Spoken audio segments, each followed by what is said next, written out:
Okay, welcome. This is the start of what's probably going to be a new series. I've got at least 2 videos, maybe 3 lined up about reading, proper reading, deep reading, as I like to call it. This fits in quite well with my academic writing series. You'll see that there's a lot of overlap with the stuff I talk about, at least in the first video, where I talk about academic writing being the translation of academic thinking. So this will link into that.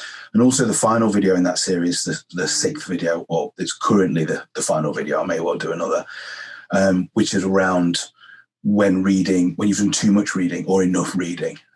You'll find that watching these videos together works really well. I don't think of reading and writing as separate. I think they're basically the same thing, which is the translation of academic thinking. So a little bit of context. In the book that I recently published, I talk about reading as the oxygen of good science. Without it, your science dies a very quick, but at least quite mercifully quick death. It's a painful one, but it is a quick death. So without the necessary reading, I just don't see how science commences. I repeatedly say this to my undergraduate students, and most in the final year pick it up, how important it is, but many don't. And students who don't realise that reading's the essential part of what they have to do on a daily basis tend to struggle with their final grades. So that's a first bit of context. I also talk about it as time-consuming and, more importantly, draining. One of the things that people think reading is, unless you're like me, who's always struggled to read, a lot of people think reading's nice and they do it for pleasure and they read fiction and whatnot. Well, I never had that experience. I've never read for fiction. I wish I could, but I can't.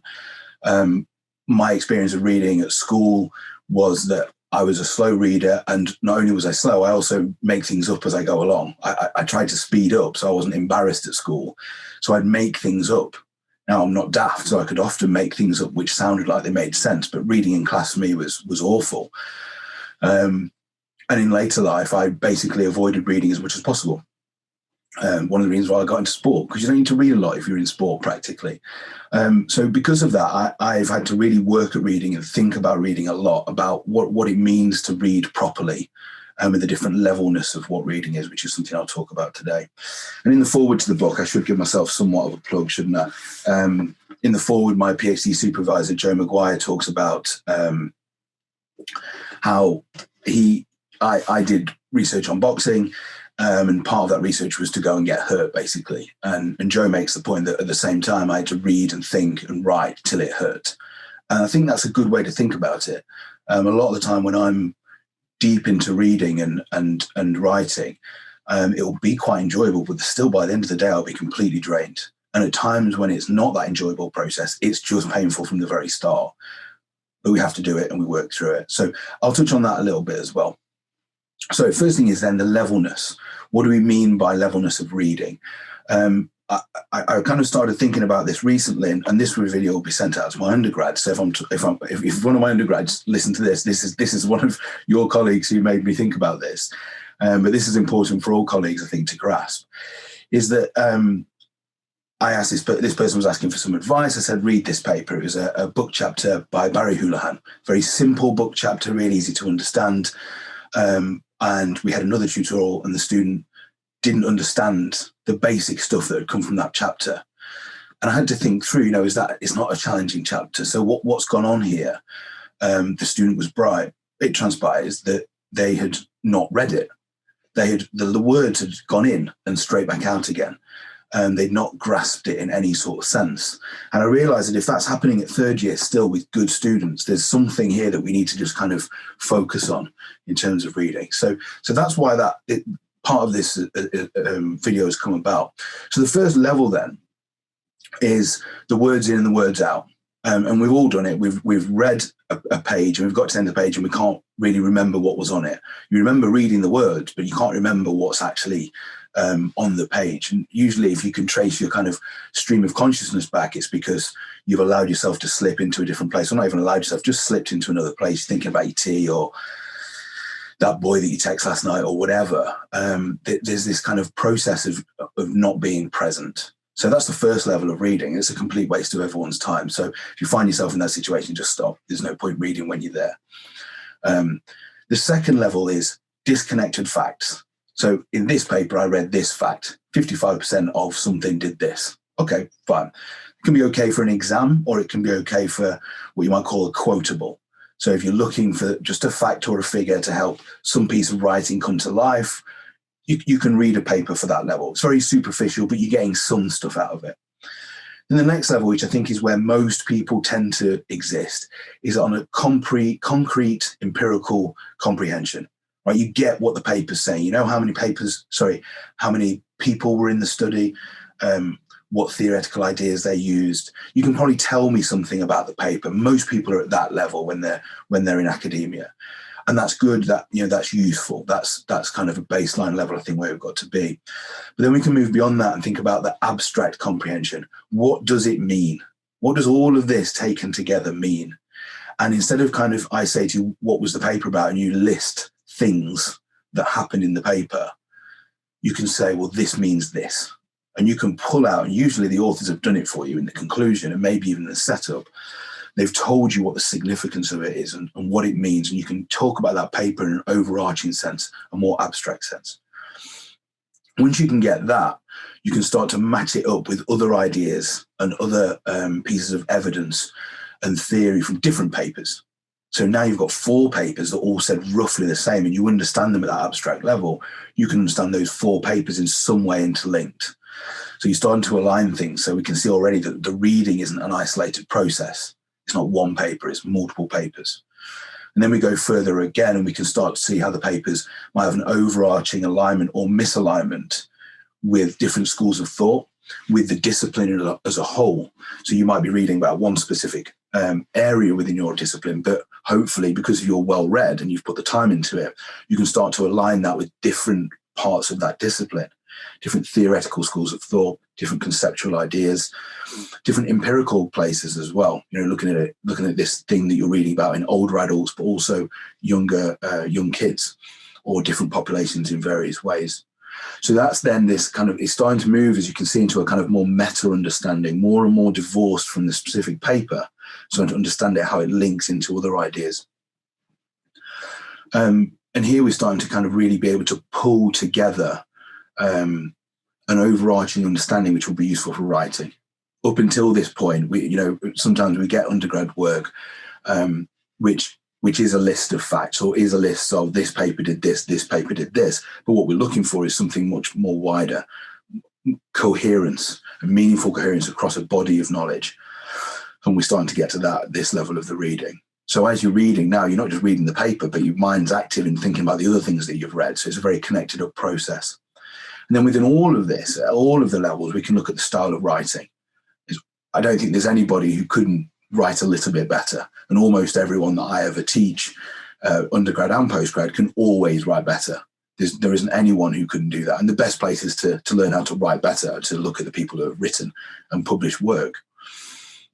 One of the key points then, just to take out of all of this, is to recognize that your understanding comes from deep reading, that level that I talked about where you abstractly understand the paper. But one of the other connected parts of that is that it doesn't come from worrying about your understanding. A lot of people read a thing and don't get it. Like, I read stuff and don't get it. I tend to not worry about that now. It's fine for me. I've got a job and all the rest of it. It can be a very nervous process reading something and you feel lost. Now, that is unfortunately a problem with some academic writing, and that's something that academics have to deal with. But at the same time, it's a reality to the situation. But worrying about that doesn't help. What helps is thinking back through that levelness and thinking, right, did I read properly? Did I properly engage in this? Because if I didn't, well, there's the issue. And if I did, okay, well, I'm not there yet. So I'm probably going to have to read this again. And you get that in your mind. And I'll probably talk about this in a bit, but I recently had to reread this book by Nick Crossley. It's a great book. I read it in my PhD days, and I'm rereading it now. And also the books that he used to understand that. And I'm understanding it at a completely different level. So that's me doing this with a career under my belt. So if you're at undergrad or postgrad, you should expect to reread stuff to help with your understanding. All right, so that moves me on to the next point, rereading. Firstly, people think I've read that paper, therefore it's read, and that's nonsense, especially at undergrad. Oh, Chris told me to read this, so I read it. Done. One, you might have read it badly and not understood it. Two, unless you're basically a genius, you probably need to read it 3 or 4 times over the course of your academic year. That's just the reality. As a postgrad, you'll read something in your first year and you'll look at it in the final year and it will be completely different. Your level of understanding will have changed so much. So your levelness of your interaction with it changes as you develop, but also just as time moves by. The things that you think are important in your first year of a PhD are very different to what they are in the third year. And then are very different again once you develop into your career. So don't think you've read a paper and understand it, because you don't. The next time you read it, you'll understand it again. And then reading through different lenses as well. So again, going back to this book, this Nick Crossley book, it's taken me back to a book that I read somewhat recently, actually. I read it for a paper on concussion, Concept of Mind by Gilbert Ryle. Again, I'm reading it again, and I'm understanding it in a completely different way. One of the reasons for this is that I've doing some work on the emotions at the minute for volume 2 of the book. And I've read loads of other stuff about understanding what the emotions are and trying to define them, understand them in a more nuanced way. So now, with all that knowledge in the back of my head from reading, when I read something, it all makes sense in a different way again. So we really have to remember rereading is important, and also the levelness of reading changes over time and how we can reread something through a different lens. It's kind of essential really to grasp. And you can see when you start to think about reading in this kind of connected long-term process, it's a much different process to what I outlined at the start. You know, just reading one paper to understand a fact from it, or to just understand it in isolation. That's not science. There's no science that exists in one paper in isolation. It's bodies of evidence. All right, notes. Taking notes. How do we do this bit? So I've already said that I think of reading and writing is basically the same thing, one thing, not the same thing, one thing.